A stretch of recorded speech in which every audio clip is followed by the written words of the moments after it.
उत्तर प्रदेश में बीजेपी की सरकार रूल ऑफ लॉ के तहत सरकार को नहीं चला रही है, बल्कि रूल बाय गन को चला रही है। ये एक कोल्ड ब्लडेड मर्डर है और ये लोग प्रोफेशनल हैं। और इतना वेपन उनके पास कहां से आया? ये कोई कट्टे नहीं थे।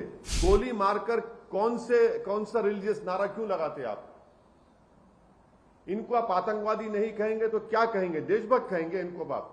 जो लोग टीवी के स्टूडियोज में बैठकर जश्न मना रहे थे एनकाउंटर का, शर्म से डूब मरो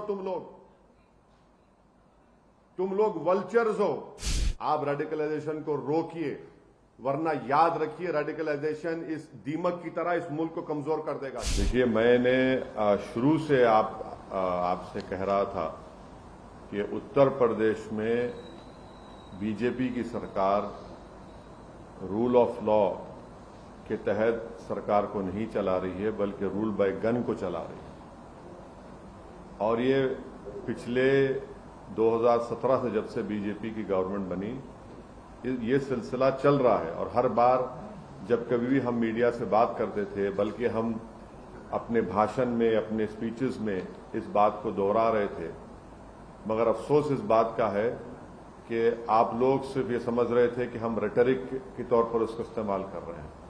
हम आप लोगों को और देश के सामने आंकड़े रखे कि कैसे लोगों को गोली से निशाना बनाया जा रहा है, और जिससे भारत का संविधान में लोगों का यकीन कम होगा, जिससे हमारे कोर्ट्स में, जजेस में, पब्लिक प्रोसिक्यूटर को उनका काम करने की इजाजत नहीं दी जा रही थी। तो ये हुआ, और हम इसका, मेरे पास अल्फाज नहीं है इसका कंडेम करने के लिए, इसकी मजम्मत करने के लिए। मगर एक बात यकीनी है कि ना सिर्फ भारत के मुसलमान, बल्कि पूरे भारत के वो सिटीजन्स जो रूल ऑफ लॉ पर यकीन करते हैं, जो कोर्ट्स पर यकीन करते हैं, जो संविधान पर यकीन करते हैं, वो आज अपने आप को कल की इस दरिंदगी और बेदर्दी के साथ जिन लोगों को मारा गया, जो जुडिशियल कस्टडी में थे, उन पर कन्विक्शन हो गया था, उनको अदालत से, वो जेल से लाया जा रहा था किसी और एक और केस में इंट्रोगेशन करने के बाद। तो उसको आप जुडिशियल कस्टडी भी बोलेंगे, पुलिस कस्टडी बोल सकते हैं। मगर ना सिर्फ मुसलमान, बल्कि हर वो भारत का नागरिक जो अपने आप को, अपने मुल्क पर फख्र करता है इसलिए कि यहां पर संविधान है, कोर्ट्स है, उसको इस बात का फख्र है कि पाकिस्तान से एक आतंकवादी आकर भारत के नागरिक को जान लिया था, तो हमने उस पर कोर्ट में केस चलाकर उसको सजा दी। आज वो सब लोग कमजोर और अपने आप को गैर महफूज समझ रहे हैं।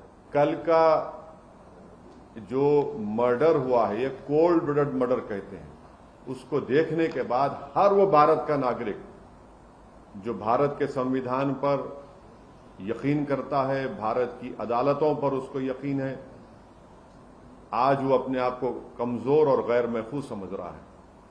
और ये इसलिए हुआ क्योंकि जो लोग सत्ता की कुर्सियों में बैठे हुए हैं, उनमें राय बराबर भी, जो अंग्रेजी का वर्ड है, ना कंपैशन है, ना उनमें ह्यूमैनिटी है, ना उनमें रहम है, ना उनमें इंसानियत है। ये जो कल का वाकया हुआ, आप बताइए मेरे को, ये तो कोई ऐसा नहीं है कि कोई जाकर फौरन किसी को गोली मार दिया। आप उनका वेपन चलाने का तरीका देखो। आप जिस तरीके से वो लोग आए, और उनका हाथ स्टिल है एकदम। मुझे भी वेपन चलाना आता है, मैं भी एक एक्सपर्ट के साथ ट्रेनिंग लिया हूं अपनी सेल्फ डिफेंस के लिए। और जिस तरीके से मार रहे वो लोग, उनका हाथ देखिए हिल नहीं रहा है, उनकी आंख उस पर है, उन लोगों पर है। उनको मालूम था कि पहले कहां पर, किस जगह पर मारना। तो ये एक कोल्ड ब्लडेड मर्डर है, और ये लोग प्रोफेशनल हैं। ये जो कल जो लोग हत्या किए, अगर इनका ताल्लुक उत्तर प्रदेश सरकार से नहीं है, मैं सवाल उठा रहा हूं, मुझे नहीं मालूम है नहीं है, अगर नहीं है तो फिर ये रेडिकलाइज कैसे हुए और इतना वेपन उनके पास कहां से आया? ये कोई कट्टे नहीं थे, एक साथ मारे जा रहे हैं और कहीं पर भी वेपन ब्लॉक नहीं होता उनका हाथ देखिए आप। ये रेडिकलाइज एलिमेंट्स है। अगर ये उत्तर प्रदेश के सरकार से नहीं है तो ये रेडिकलाइज, हाईली रेडिकलाइज है।